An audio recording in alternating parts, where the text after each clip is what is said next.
J'aimerais, avant de commencer ma prédication de ce matin, nous inviter à écouter cette petite séquence méditative et puis après nous allons commencer notre prédication. On va d'abord lire le texte biblique, écouter la séquence méditative et nous allons commencer notre prédication.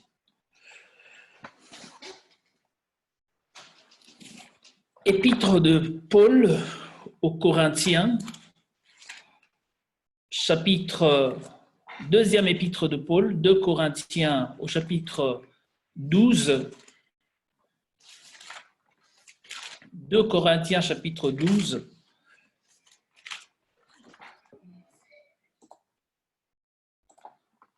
« 2 Corinthiens chapitre 12, les versets 7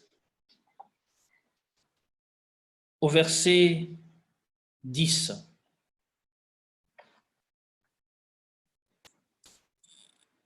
Et pour que je ne sois pas enflé d'orgueil à cause de l'excellence de ces révélations, il m'a été mis une écharde dans la chair, un ange de Satan pour me souffleter et m'empêcher de m'enorgueillir. 3 fois j'ai prié le Seigneur de l'éloigner de moi, et il m'a dit, ma grâce te suffit, car ma puissance s'accomplit dans la faiblesse. Je me glorifierai donc de bien plus volontiers de mes faiblesses, afin que la faiblesse de Christ repose sur moi. C'est pourquoi je me plais dans les faiblesses, dans les outrages, dans les calamités, dans la persécution, dans les détresses pour Christ, car quand je suis faible, c'est alors que je suis fort.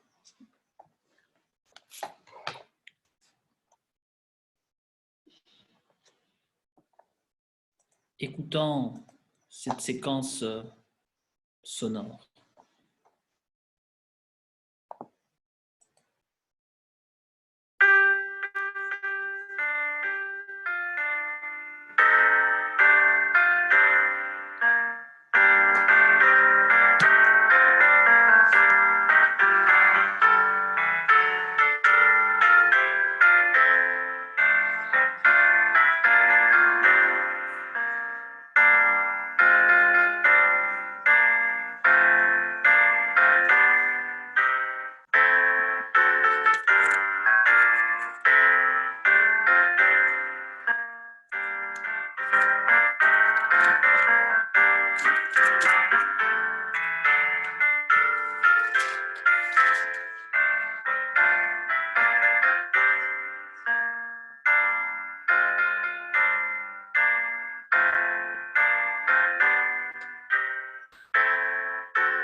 Que l'Éternel fasse luire sa face sur toi et qu'il t'accorde sa grâce.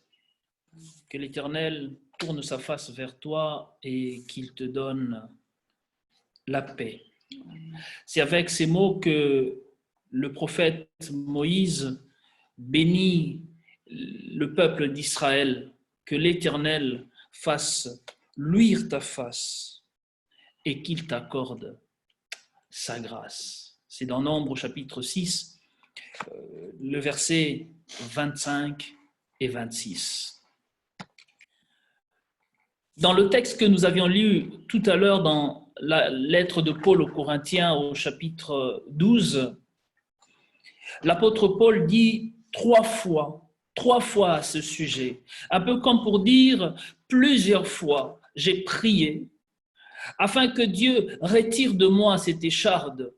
Écharde selon lui qu'un ange de Satan lui a insufflé, pour éviter qu'après avoir reçu les révélations du Seigneur, pour éviter qu'après avoir vécu ou contemplé la grandeur du Seigneur, qu'il soit enflé d'orgueil. Et pour éviter que l'orgueil ne gagne son cœur, Paul nous dit 3 fois il a prié le Seigneur afin que cette écharde lui soit ôtée. Il a, avec insistance, j'imagine, jeûné et prié afin qu'il manifeste ou qu'il expérimente une guérison, qu'il expérimente une transformation, un changement. Mais le Seigneur lui a déclaré, lui a dit avec force, lui a dit avec zèle, ma grâce te suffit. Ma grâce te suffit parce que ma puissance se déploie dans la faiblesse. Le contexte de notre petite histoire est celle d'une expérience que vit cet apôtre. Quelques versets avant, si nous lisons 2 Corinthiens chapitre 12, l'apôtre Paul dit qu'il a eu pour s'égaler à ceux qui se glorifient dans le Seigneur, ceux qui font le fier, ceux qui estiment qu'ils ont expérimenté les choses spirituelles. Paul dit, mais moi bien plus, je peux me glorifier parce que j'ai même été élevé au ciel jusqu'au paradis et j'ai entendu des paroles qu'un humain ne peut entendre. Mais pour éviter que je m'enorgueillisse, parce que je ne veux pas être comme vous, celles et ceux qui vous enorgueillissez, Dieu a mis dans ma chair une écharde. On ne sait pas de quoi il s'agit, quelle était réellement cette écharde. Est-ce une bosse dans son dos? Est-ce un défaut de langage? Est-ce un problème de vision? Nous ne savons pas. Il y a un grand débat sur ce sujet. Mais là, malheureusement, n'est pas le cœur de notre texte. De quoi Paul souffrait, ce n'est pas le plus important. Le plus important, c'est qu'il avait une écharde dans sa chair, une faiblesse corporelle. Il vit une expérience d'épreuve. Il traverse, cet apôtre Paul, un temps de crise. Et cette expérience d'épreuve ou ce temps de crise lui rappelle sa propre finitude, sa propre faiblesse, une faiblesse dans la chair. Il appelle, selon ce que nous avions lu, une écharde afin d'éviter qu'il s'enorgueillisse. Depuis plusieurs semaines, chers frères et sœurs, de nombreuses nations vivent en confinement. Un virus de loin plus petit qu'un grain de sable nous oblige à reconnaître que nous sommes faibles. Nous espérions encore il y a quelques semaines que le confinement prendra fin le 20 avril et voilà qu'on nous a annoncé qu'il faudrait attendre jusqu'au 20 mai. Et ce n'est pas que le cas du Maroc, plusieurs pays doivent attendre. Les États-Unis encore plus parce que depuis plus d'un mois, ce pays puissant, ce pays grand, ce pays qui a eu le privilège de marcher sur la Lune, compte plus de 50 000 morts. Oui, ce petit virus comme un grain de sable nous invite à reconnaître que nous ne sommes pas si forts que ça. Hélas, nous commencions avant le Covid-19 à oublier que nous ne sommes pas si forts. Nous oublions notre faiblesse, notre finitude. L'homme, c'est être puissant, la toute-puissante créature. L'homme, lui qui a marché sur la Lune, qui a dompté la bioscience, qui a maîtrisé l'ingénierie nucléaire et moléculaire, qui a sondé la nanoscience, le voilà en quelques mois terré, obligé de se cacher, rappelé à l'ordre par un si minuscule être que nous appelons depuis quelques mois maintenant le coronavirus. 200 000 morts, chers frères et sœurs. 200 000 morts, ce n'est pas peu. Vous vous rappelez encore quand il y a eu les attentats à Casablanca il y a quelques années, ou à Marrakech, ou même au Bataclan, la terre a tremblé. Le Maroc a marché, en France, les gens ont marché. Et là, voilà, 200 000 morts. Et il y a un silence. Non pas un silence de déni, mais un silence de terreur, un silence de peur. Tout est calme, chacun reste chez lui. Nous expérimentons un peu comme l'apôtre Paul cette écharde dans la chair, pour éviter de nous enorgueillir de ce que nous sommes puissants, de ce que nous sommes forts, de ce que nous maîtrisons l'agriculture, de ce que nous avons la possibilité d'aller dans la galaxie et de revenir sur Terre. Une écharde qui nous évite de nous enorgueillir comme des supraspirituels, comme des êtres extraordinaires, de petits dieux à la limite. Et plusieurs fois, nous avons prié, plusieurs fois. Plusieurs pays ont décrété de temps de jeûne et prière.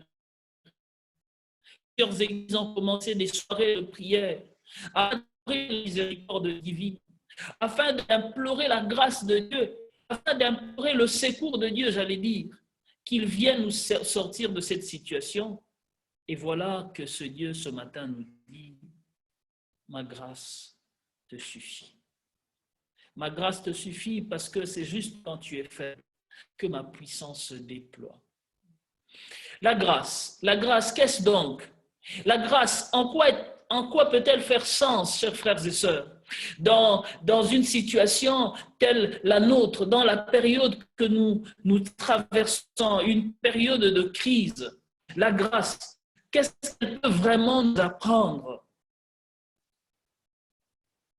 La grâce, dans le contexte de ce texte de l'apôtre Paul, la grâce est avant tout le fait de nous accepter tels que nous sommes. Accepter que nous sommes faibles. C'est le fait d'accepter d'être accepté. Parce que Paul qui se plaint de cette écharde qu'il a dans sa chair n'est pas rejeté par Dieu. Le Seigneur l'accepte tel qu'il est. Un être, un homme faible, un homme malade. La grâce, c'est le fait d'accepter nos faiblesses, je disais. C'est le fait d'accepter de dépendre aussi d'un autre. Dépendre d'un tout autre qui est Dieu. Être couvert de grâce, c'est finalement accepter d'être accueilli par Dieu.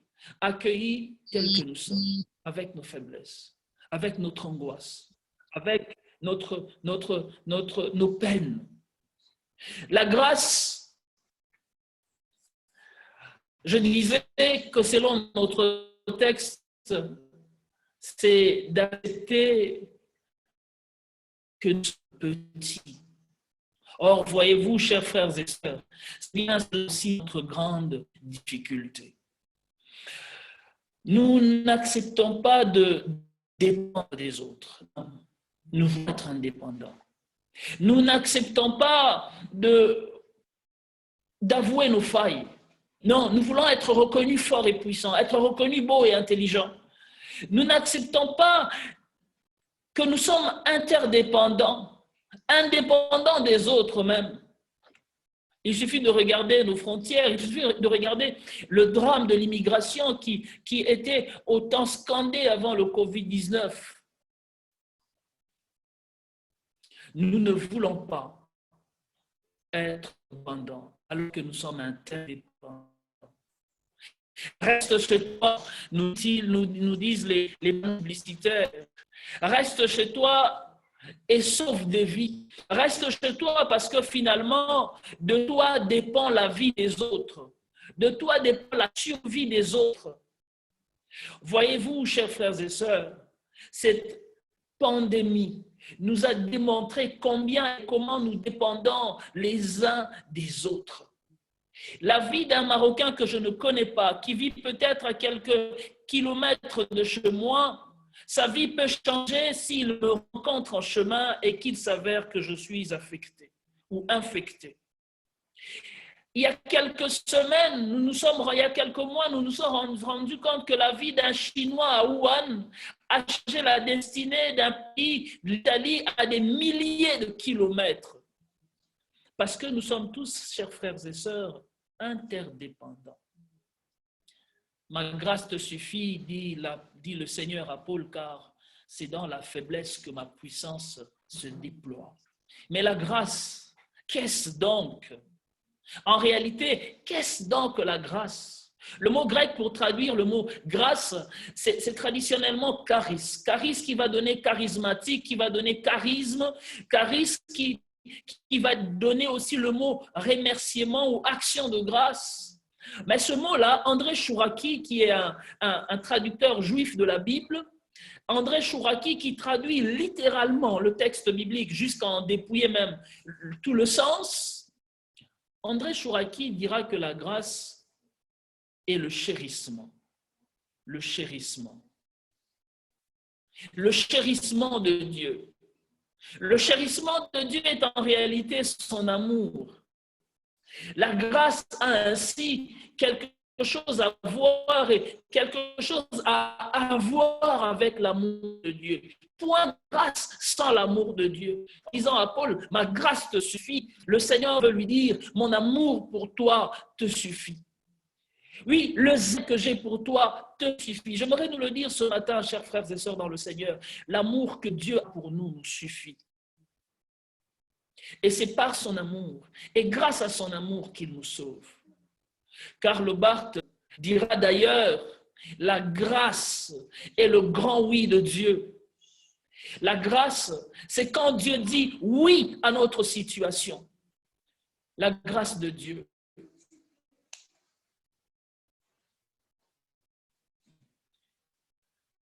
Par sa grâce, Dieu nous invite à nous tenir devant lui. Oui, par sa grâce, il nous invite à nous tenir devant lui. Martin Luther, qui est l'un des initiateurs du devant Dieu, c'est Coram Deo.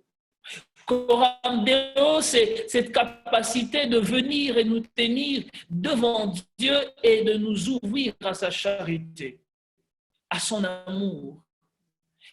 Coram Deo, c'est cette capacité de venir tel que nous sommes, fatigués, dépouillés, découragés, tel que nous sommes, abattus, endeuillés, tels que nous sommes confiés, limités, et nous tenir devant Dieu.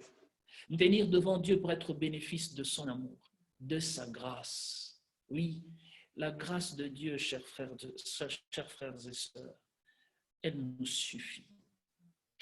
Le grand malheur pour nous est que nous vivons dans un monde où la grâce est tombée en disgrâce. Le grand malheur pour nous est que nous vivons dans un monde où la gratuité, la grâce fait peur. Oui, parce que la grâce, c'est aussi tout ce qu'il y a de gratuit fait peur. Nous nous méfions de tout ce qui est gratuit. Oui, nous nous méfions de tout ce qui est gratuit parce que la gratuité semble nous contraindre à une dépendance. Parce que la grâce, comme je l'ai dit, provient d'un autre. On m'a raconté l'histoire, c'est le parent qui le raconte, il dit, une femme vendait deux chiots, des chiots de race pure allemande. Non, il ne le vendait pas. Il faut dire que sa chienne a accouché de plusieurs chiots et elle a choisi d'en donner 2. Et donc, elle a mis une annonce sur le Bon Coin en disant « J'ai 2 beaux chiots allemands à donner ». Sauf que cette annonce a duré plusieurs semaines et personne n'a voulu prendre de ces chiots. Inquiétée, elle est allée voir une des amies de sa fille en disant « Mais je ne comprends pas pourquoi j'ai donné mes chiots et personne n'en veut. » Et celle-ci lui dit « Permettez-moi de changer votre annonce. » Et en changeant l'annonce, elle a écrit « J'ai 2 chiots à vendre, 4 000 € la pièce. » Et vous savez quoi? Dans les minutes qui ont été, les 2 chiots ont été vendus. Oui, la gratuité fait peur. Et c'est juste parce que a choisi de pouvoir donner un prix à ces chiots, pouvoir donner de la valeur, et une valeur qui, pour elle, n'a aucun sens, parce qu'elle voulait faire un don de ces chiots. C'est quand elle a voulu donner un prix que, finalement, les chiots ont été vendus. 4 000 € la pièce. La gratuité, chers frères et sœurs, elle nous fait peur. parce que la grâce dans notre monde est tombée en disgrâce. Nous voulons vivre par nous-mêmes. Nous voulons nous en sortir par nous-mêmes. Notre siècle est le siècle de l'émancipation personnelle, de l'épanouissement personnel, de la méritocratie, de l'effort personnel et j'en passe.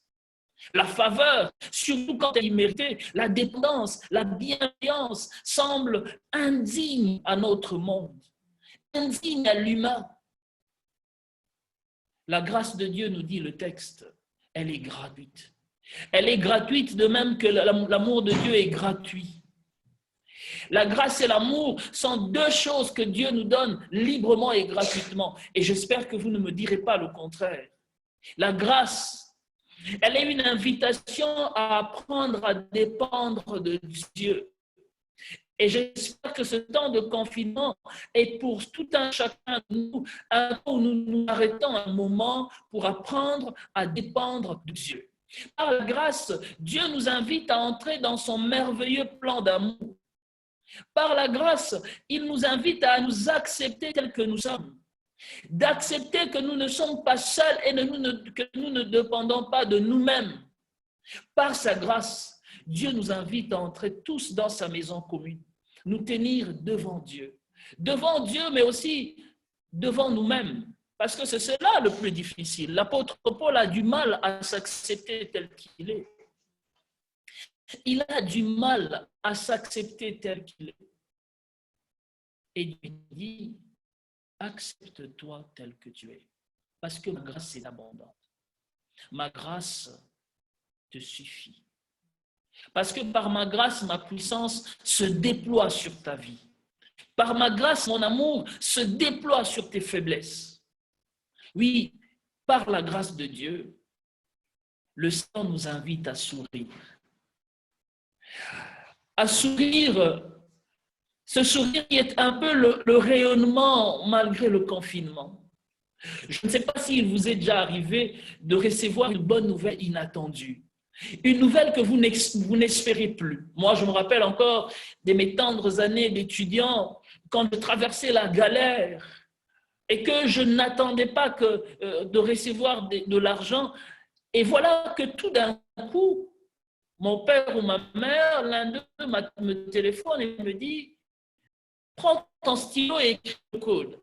Il y a un sourire qui offre un sourire de soulagement. Un sourire de joie, un sourire qui ne dit pas son nom. C'est cela la grâce. Je ne l'ai pas mérité, mais voilà que je l'ai. Le sourire. La grâce dit le rayonnement de Dieu. Et c'est pour cette raison que dans Nombre chapitre 6, le verset 25, le prophète Moïse dit au peuple d'Israël que le Seigneur fasse rayonner sa face sur toi, qu'il fasse luire sa lumière sur toi et qu'il t'accorde sa grâce. Faire rayonner, faire luire ta face. Nous pouvons littéralement traduire ce verset en disant que le Seigneur fasse briller ta face, que le Seigneur fasse sourire ta face. Oui, la grâce a pour vocation de faire jaillir l'espérance dans nos vies. Elle a pour vocation de faire jaillir l'espérance tel un sourire après une bonne nouvelle. Faire rayonner la lumière du Christ en nous. Voilà le sens de la grâce. Quand je la reçois, je regarde l'avenir avec confiance et avec espérance et je peux sourire, à l'éclat de rire même. Imaginez qu'un bon matin, on nous annonce que le Covid-19 a disparu par je ne sais quel miracle. Oh, j'aimerais voir le sourire que nous aurions pu avoir.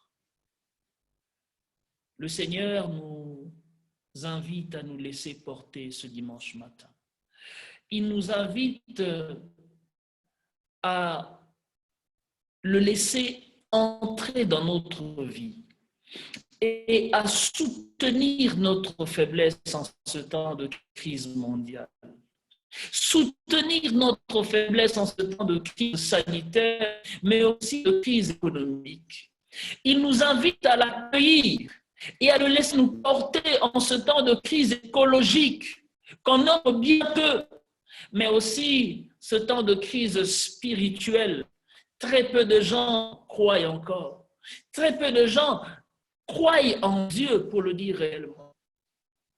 Quelques-uns sont religieux, mais la religiosité, est-ce réellement la croyance en Dieu? Le Seigneur nous invite à le laisser entrer dans nos vies. Il y a une chanson que l'on demande, que l'on chante souvent dans nos églises, qui est intitulée Grâce infinie, Amazing Grace. Grâce infinie ou incroyable grâce.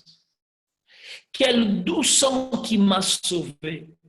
Moi qui étais misérable, j'étais perdu et maintenant je suis retrouvé. J'étais aveugle, mais maintenant je vois. La grâce, ce don immérité, le Seigneur veut bien nous l'offrir encore aujourd'hui par sa grâce qui est surabondante. Entendons-nous l'apôtre Paul qui dit, là où le péché a abondé, la grâce a surabondé. La grâce, quelqu'un a dit, c'est cette force qui nous permet de résister au vent et aux forces de l'opposition. Car la grâce ne dépend pas de nous. Nous la recevons sur la pure base de l'amour de Dieu. Elle permet de résister à l'adversité. Ma grâce te suffit, Seigneur, car c'est bien quand tu es faible que ma puissance se déploie. C'est bien quand tu es fini, quand tu es confiné, quand tu es dans la limitation, quand la barrière se lève contre toi, quand la frontière est posée sur ta vie, que ma force et ma grâce se manifestent. J'aimerais finir avec cette question. Si la grâce elle est autant gratuite, si la grâce elle est autant donnée, est-ce à dire alors que la grâce est un encouragement à la passivité? Est-ce un encouragement au déni de l'effort? Est-ce parce que la grâce est sur nous que nous devons rejeter le travail? Non, loin de là. Il y a un professeur de théologie qui s'appelle André Gounel, qui va utiliser les images pour nous parler de la grâce. La grâce qu'elle appelle la grâce du chat, et une autre grâce qu'il appelle la grâce du chat, et une autre grâce qu'il appelle la grâce du singe. Il distingue et il oppose en même temps la grâce du chat de la grâce du singe. J'aimerais vous l'expliquer. Il dit, je cite, « Quand un bébé singe se trouve en danger, quand quelque chose le menace, sa mère court à lui et le petit s'accroche, s'agrippe aux épaules de sa maman. Pendant que sa mère l'emporte, le petit se tient. Il lui faut tenir la maman solidement. Il ne peut pas se tirer d'affaire tout seul. Il a besoin de sa mère, mais il doit aussi participer. Il doit s'agripper à sa maman. S'il lâche, il tombe. La connexion, c'est OK. Je pensais que la connexion s'était arrêtée. S'il lâche,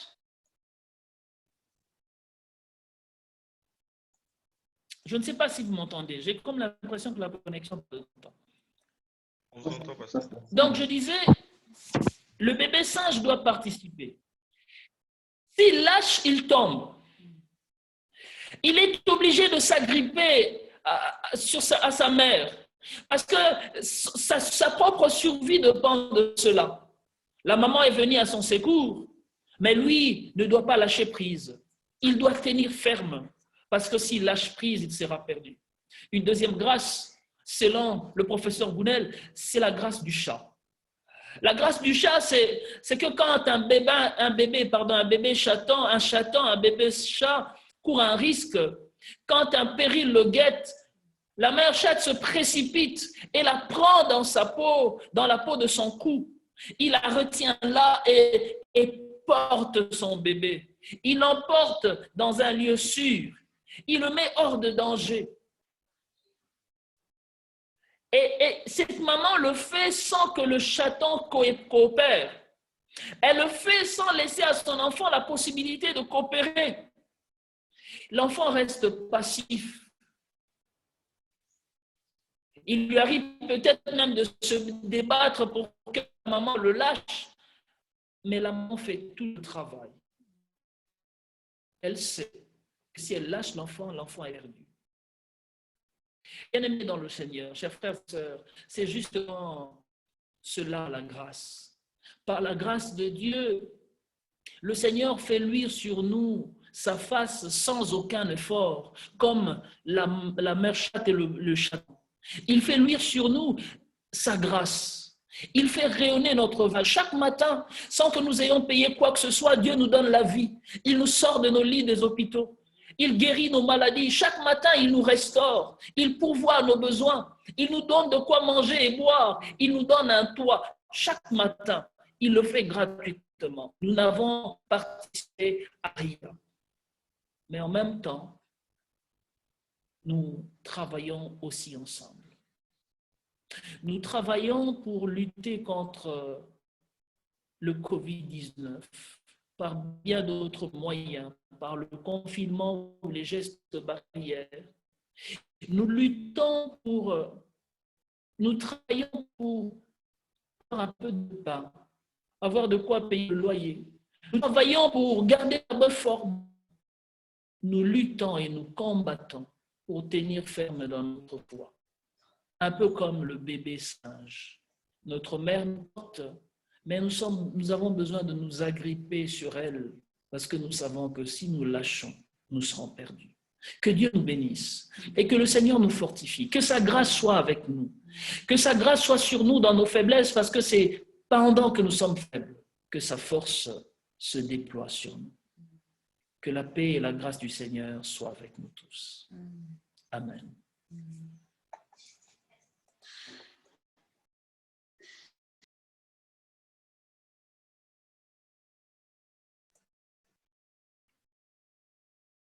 Emmanuel, je te rends la parole.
Dieu se suffit, que rien ne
Je nous invite à la prière.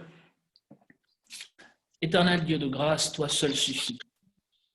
Oui, tu es la grâce qui nous suffit. Tu es la seule manne qu'il nous faut. Nous voulons te dire encore merci, Seigneur, parce que nous savons que tu nous visites dans nos faiblesses. Nous savons que tu nous relèves de la boue, Seigneur, et que tu nous mets debout. Nous voulons te dire merci, tendre Père, parce que toi seul, tu nous suffis. Et je viens prier, Père éternel, afin que cette parole trouve une bonne terre. Je viens prier, Père éternel, afin que ta grâce visite tout un chacun, dans les angoisses qui nous tourmentent, dans la maladie qui nous paralyse. Père, que ta grâce qui nous suffit, ta grâce qui est le déploiement de ta puissance, ta grâce qui est le déploiement de ta gloire, nous remplisse. Je te dis merci, Seigneur, pour ce que tu fais au milieu de nous. Merci pour la présence de tout un chacun de nous. Merci pour l'œuvre de la croix. Merci pour la résurrection. Béni sois-tu, Seigneur. Au nom de Jésus-Christ. Amen. Amen. Je nous invite à continuer dans le même sens, à passer encore un moment de la prière. Comme Église, passer un moment d'intercession. Prions pour le monde en ces temps difficiles. Prions que le Seigneur apporte guérison à ceux qui sont malades, consolation à ceux qui sont troublés, éprouvés, ceux qui passent par des moments difficiles. Nous allons aussi prier pour l'Église aussi en ces temps, afin que le Seigneur soutienne son Église et qu'en ces temps, il puisse encore nous amener à nous rapprocher beaucoup plus de lui. Nous allons aussi prier pour le frère Emmanuel, congolais, qui a perdu deux des membres de sa famille il y a de cela quelques jours.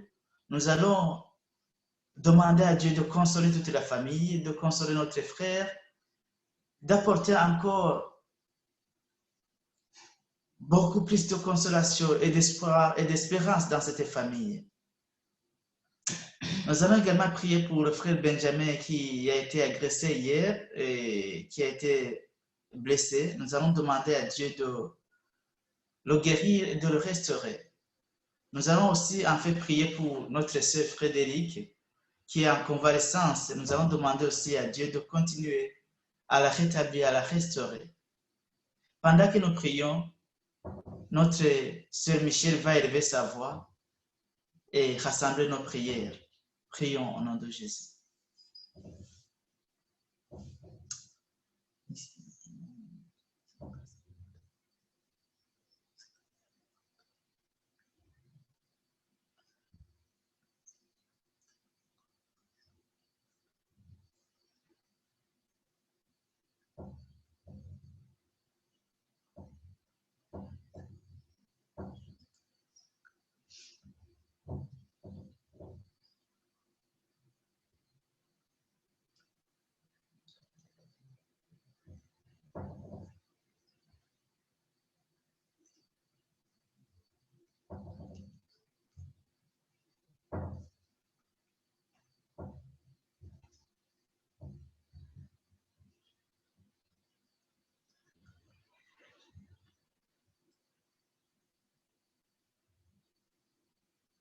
Est-ce que la sœur Michel peut rassembler nos prières?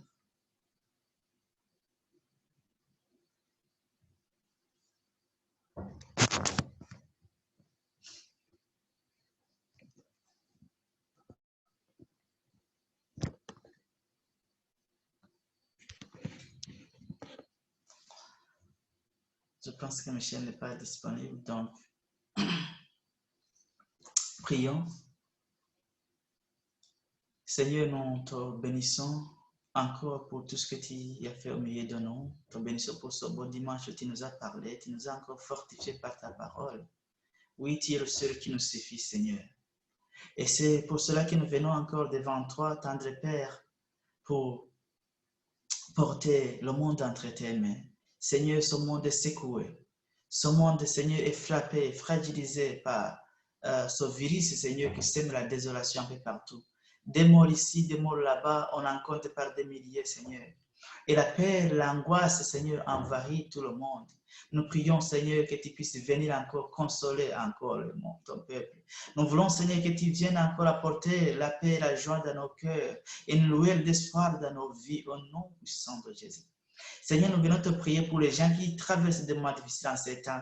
Nous pensons à ceux qui ont perdu les leurs, Seigneur. Nous voulons que tu apportes consolation, que tu apportes consolation dans le cœur, Seigneur. Oui, car nous avons l'espérance en toi, Seigneur. Oui, que personne ne se décourage, mais que nous puissions dire comme Job, c'est toi qui donnes et qui reprends, et en tout cas que ton nom soit béni, Seigneur. Nous te prions aussi, tendre Père, pour les malades. Oui, il y en a ceux qui sont, Seigneur, en phase terminale. Il y a les autres, Seigneur, qui ne savent pas à quoi s'attendre, qui dorment dans les hôpitaux. D'autres, Seigneur, ils sont en attente. Nous prions que tu apportes encore un vent de restauration. Guéris, Seigneur, ceux qui sont malades.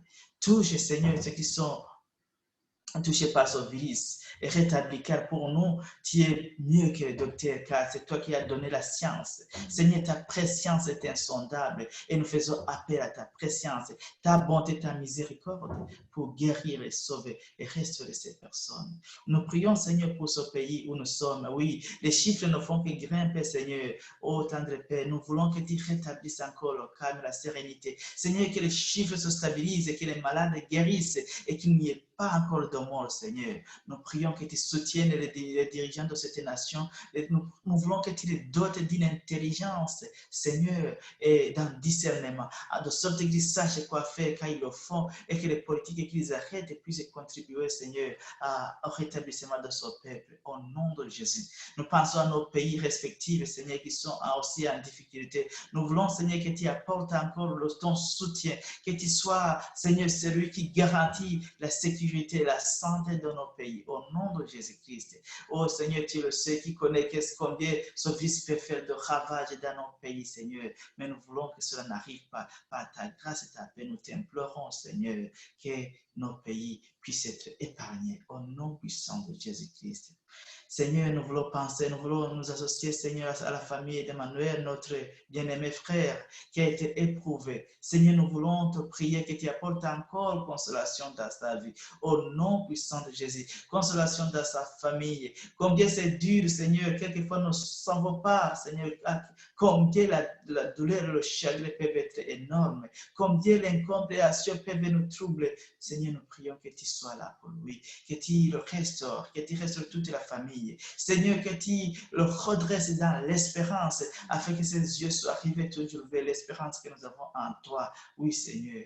Oui, car l'apôtre Paul pouvait nous exhorter de ne pas nous inquiéter comme ceux qui n'ont pas Dieu. Oui, car nous avons l'espérance de retrouver les nôtres, Seigneur, à ton avènement. Seigneur, merci de le soutenir. Donnez-nous aussi assez de mots, donnez-nous assez d'exhortations qu'il faut pour le supporter, pour le prendre, pour l'assister et pour être là où il le faut, à partager ces moments avec lui. Non pas pour l'enfoncer dans la douleur, mais pour encore apporter une lueur d'espoir dans sa vie et dans sa famille. Au nom puissant de Jésus-Christ. Nous te prions pour Benjamin qui a été blessé hier soir. Nous voulons que tu le rétablisses, Seigneur. Nous voulons aussi que tu te souviennes, Seigneur, de son entourage et que tu apportes la paix dans son entourage. Béni soit-il pour Frédéric qui se rétablit petit à petit. Nous voulons, Seigneur, que tu continues à le bénir et que tu continues, Seigneur, à la restaurer au nom puissant de Jésus. Merci pour tout ce que tu fais. Merci, Seigneur, pour ce que tu fais pour l'Église et pour ce que tu fais pour cette nation. Merci de ce que tu nous permets encore de communier avec toi, Seigneur, virtuellement et de trouver encore cette joie, ce bonheur de nous retrouver. Continue à nous bénir, à nous assister. Laisse, Seigneur, que ce temps puisse nous rapprocher davantage de toi pour qu'en tout, l'honneur et la louange te soient rendus. Notre Père qui es aux cieux, que ton nom soit sanctifié, que ton règne vienne. Que ta volonté soit faite sur la terre comme au ciel. Donne-nous aujourd'hui notre pain quotidien. Pardonne-nous nos offenses, comme nous pardonnons aussi à ceux qui nous ont offensés. Ne nous soumets pas à la tentation, mais délivre-nous du mal, car c'est à toi qu'appartiennent le règne, la puissance et la gloire au siècle des siècles. Amen. Amen.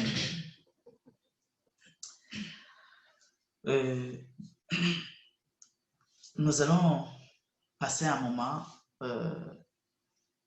avant les annonces, j'aimerais que nous puissions passer un court moment de louange pour rendre grâce à Dieu pour sa bonté et sa fidélité.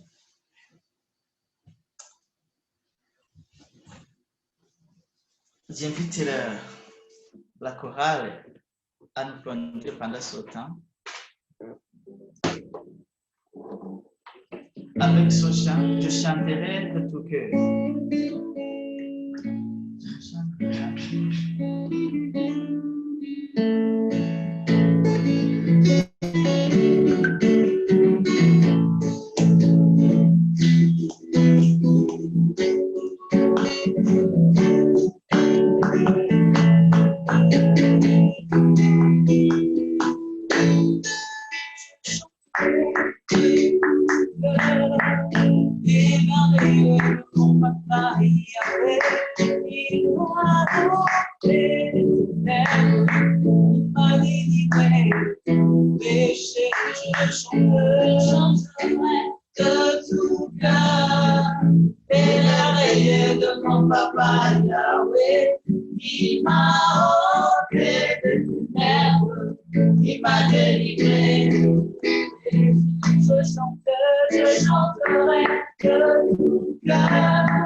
Amen. Amen. Oui, le Seigneur nous a libérés et nous sommes dans la joie. Amen. Et merci encore au pasteur Maximilien pour la parole qu'il nous a partagée. Que Dieu le bénisse abondamment. Et nous allons passer maintenant au moment des annonces. Et je vais inviter la sœur Fred à nous passer quelques annonces. Bonjour, j'espère déjà que nous allons bien de chez nous, que la grâce du Seigneur soit vraiment notre partage en ce dimanche. Nous avons les annonces ordinaires qui ont déjà commencé à circuler depuis un certain moment. Déjà, la fiche des offrandes de notre contribution mensuelle est sur le groupe WhatsApp. Pour tous ceux qui sont sur WhatsApp, vous pouvez retrouver cette fiche mensuelle et vous pouvez encore participer, vous inscrire encore à cela. S'il y a des questions, quelques quelques questions que vous voulez encore avoir des réponses, vous pouvez tout compte fait contacter soit le pasteur, soit moi, soit tous ceux qui sont dans les CP pour cela. Et il y a aussi une fiche de recensement qui est déjà disponible, je crois, depuis dimanche passé. Cette fiche est sur WhatsApp, sur le groupe de l'église WhatsApp. Vous pouvez trouver cette fiche et veuillez vous inscrire, donner quelques informations juste pour que nous puissions savoir qui sont membres de l'église. Et c'est un peu ça. Et aussi, cette semaine a été une semaine bénie par ces temps de formation que nous avons passé, la formation de conducteurs de culte et la formation des prédicateurs. C'était des moments bénis et c'était des formations aussi réussies. La suite nous sera communiquée ultérieurement par le pasteur pour voir s'il y aura une continuité ou pas. Et aussi pour tous ceux qui sont en difficulté, qui traversent ce moment difficile, qui sont dans le besoin, veuillez contacter le frère Emmanuel, le pasteur, pour qu'il vous vienne en aide dans les moyens dans les moyens qui seront disponibles. Le CEI est là, vous pouvez le contacter à tout moment. Cette semaine, les cellules d'études bibliques vont reprendre. Pour tous ceux qui, jusqu'à maintenant, n'ont pas eu cette occasion de pouvoir assister aux cellules d'études bibliques, je crois que le lien de cellules sera encore publié à la fin du culte pour que nous puissions encore rejoindre nos cellules comme d'habitude sur Zoom. Que le Seigneur nous bénisse abondamment et très bon dimanche à tout un chacun d'entre nous. Bon dimanche à tout le monde et à Sofrette également. Donc, merci pour les annonces. Et je nous signale juste que le pasteur n'a pas pu rester avec nous parce qu'il a un autre culte qu'il doit faire en ligne. Je pense qu'il prêche à Ojda. Donc, c'est pourquoi après la prédication, il s'est déconnecté pour se connecter et prêcher encore à Ojda. Donc, que Dieu le bénisse et que Dieu bénisse aussi l'assemblée d'Ojda. C'était une joie et une grâce pour moi de partager ce dimanche avec vous. Et j'espère vraiment qu'on se retrouvera très bientôt encore dans nos moments de ces livres d'études bibliques. Mais avant qu'on puisse finir, je ne sais pas, moi je connais une personne qui a fêté son anniversaire cette semaine. Donc, je ne sais pas s'il y a d'autres personnes que vous connaissez qui auraient fêté l'anniversaire durant ce mois.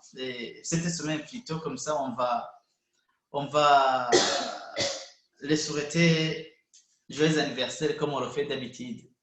Confinant anniversaire, si je peux dire. Donc, je connais la sœur Michel. Donc, si vous connaissez une autre personne, ne manquez pas de nous tenir au courant. Comme ça, nous pourrons les souhaiter joyeux anniversaire. En tout cas, de ma part, je vous souhaite un très bon dimanche et que le Seigneur nous bénisse. Donc, recevons maintenant la bénédiction finale. Je vous invite à lire avec moi le psaume 67 et nous allons dire Amen chaque fois que nous proclamerons une bénédiction. Que Dieu nous fasse grâce et nous bénisse. Qu'il fasse briller son visage sur nous. Ainsi, on reconnaîtra ta voix sur la terre et ton salut parmi toutes les nations. Allez en paix et que le Seigneur vous bénisse. Amen. Amen. Vous pouvez rétablir les micros pour qu'on se souhaite bon dimanche et que nous puissions nous voir et nous saluer encore.